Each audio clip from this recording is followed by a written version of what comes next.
ভোটের সময় সবাই আসে, আইসা আপনাদেরকে নানান ভাবে বোঝায়, বা আপনারা আগে থেকে চিন্তা করে রাখেন যে ভোট এবার অমুকটা দেবো নাকি অমুকটা দেবো, চিন্তা করে রাখেন না?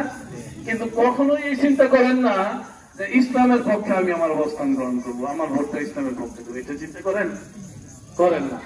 আপনি চিন্তা করেন অমুক আত্মীয়তা ক্যান্ডিডেট, অমুকে সিংহবানকে ক্যান্ডিডেট, দুই ভোটের লড়াই হইতেছে, এই লড়াই আমি অমুকটার পক্ষে যাবো। কিন্তু আপনি এই কথা কখনোই চিন্তা করেন না যে যারা কোরআনের রাজ প্রতিষ্ঠা করতে চায় আমি তাদের পক্ষে অবস্থান গ্রহণ করবো। এটা আমাদের দুর্ভাগ্য, পৃথিবীর দুর্ভাগ্য। কোরআন বলছে তাহা মা আনজালনা আলাইকাল কুরআনা লিতাশকা, আমি কোরআন এই কারণে নাজিল করিনি যে মুসলমানদের হাতে কোরআনও থাকবে, দুর্ভোগও থাকবে, দুর্ভাগ্য তাদের কাছে থাকবে, এই কারণে আমি কোরআন নাজিল করি। কার কথা? আল্লাহর কথা। এখন এটা কি আল্লাহর দোষ না আমার দোষ? বান্দার দোষ। কারণ বান্দা সিলেকশনে কি করে? ভুল করে। আর একবার ভুল করলে 5 বছর 10 বছর এর ভোগান্তি খাটে, খাইতে অন লাগে, বুঝলেন না? আমরা যারা জেলখানায় গেছি, জেলিরা খালি চিন্তা করে কবে জামিন দিব। তো যারা আগের জেল অনেকদিন জেল খাটতেছে তারা হাইকোর্টে গেলে খাড়ন লাগে না, কিন্তু নরসিংদী কোর্ট থেকে জামিন হইতে হলে খাড়ন লাগে। খাড়ন মানে জেলখানায় একটু বেশি দিন থাকা লাগে, আর হাইকোর্টে গেলে এগুলি দেখে না, কিন্তু জামিন দিয়ে দেয়। আমরা এখন নরসিংদী জেলখানায় আছি, নরসিংদী কোথায় লাগে আমাদের খাটনি খাটতে খাটতে খাটতে খাটতে আমি আমার জীবনের প্রান্তে এসে দাঁড়িয়েছি, কিন্তু কপালের ললাটে দুর্ভোগ আমি সরাতে পারিনি। যে কারণে আমরা যারা রাজনীতি করি আমরা বলি বাংলাদেশের স্বাধীনতার সুফল আমরা পাইনি, বলি না? আমরা 53 বছর পরেও স্বাধীনতার সুফলের অভাব আমার মধ্যে আপনার মধ্যে রয়েছে। কারণ কি? এখানে কারণ হলো নেতা যোগ্য কিন্তু অসৎ, নেতা যোগ্য দুর্নীতিতে ভরা, নেতার সাথে যারা চলে একটারও ক্লিন ইমেজ নাই, সব খাওয়া পার্টি। এগুলি আমাদের চোখের সামনে না? এগুলি বুঝার জন্য আপনাকে ব্যারিস্টার হতে হবে, গবেষক হতে হবে, কিছুই হতে হবে না, আমাদের চোখের সামনের কথা। নেতা জাতদের কিন্তু সাদাবাজ, কিন্তু তারপর আমি তার পক্ষে যাই। এরপরে সে যখন পাশ হয় তখন আমি বলি যে খারাপ কাম করতেছে, কিন্তু হ্যাঁ কিন্তু খারাপ কাম করতেছে। তো এই যে খারাপ কাম করে এটা নতুন করে না আগের তৈরি করে অভ্যস্ত, এগুলি জানিয়ে তো আপনি তার পক্ষে অবস্থান নিচ্ছেন। আম গাছ লাগানোর পরে কেউ যদি আশা করে যে জাম আসবে, ভাই ঠিক হবে?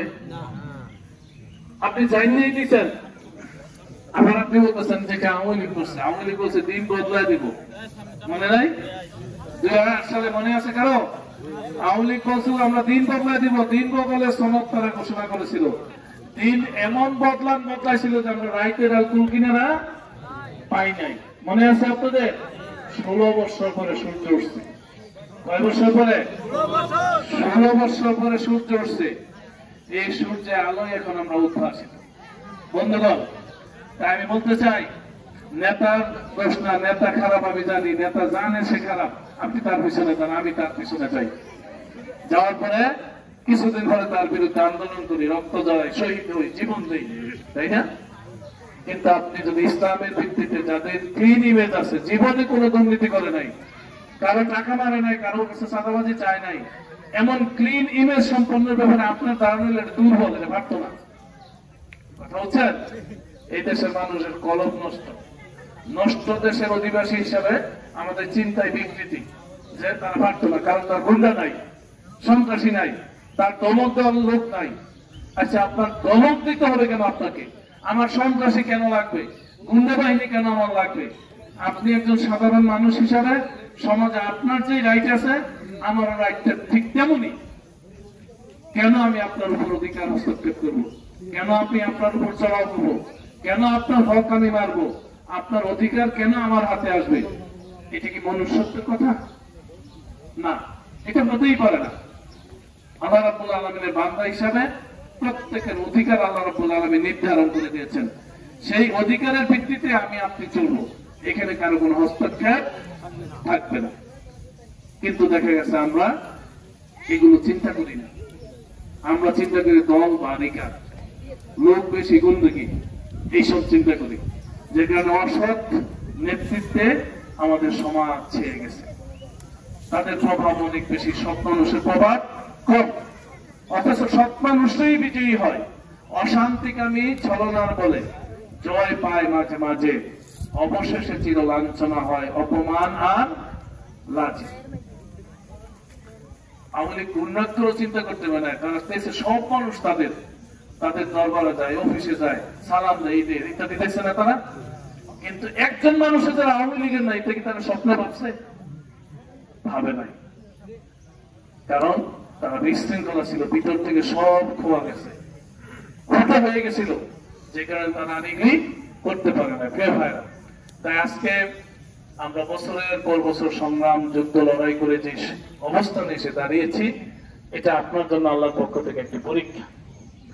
এই সময়টা, এই পরিবেশটা আমরা আল্লাহর কাছে চেয়ে এনেছি।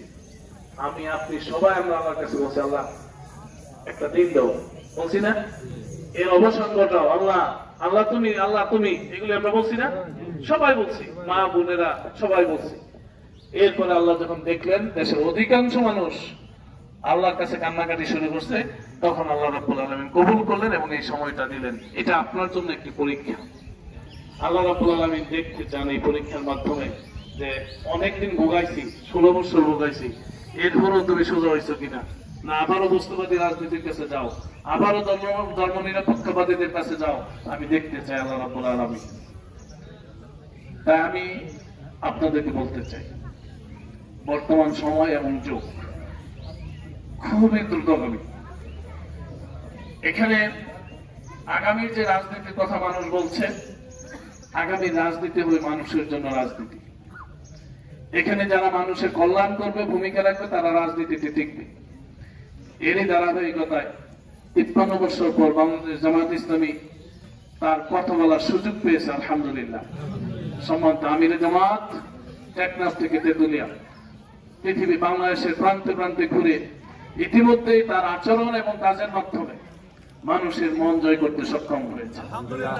মানুষের এখন জামাত ইসলামীকে নিয়ে নতুন ভাবে ভাবছে।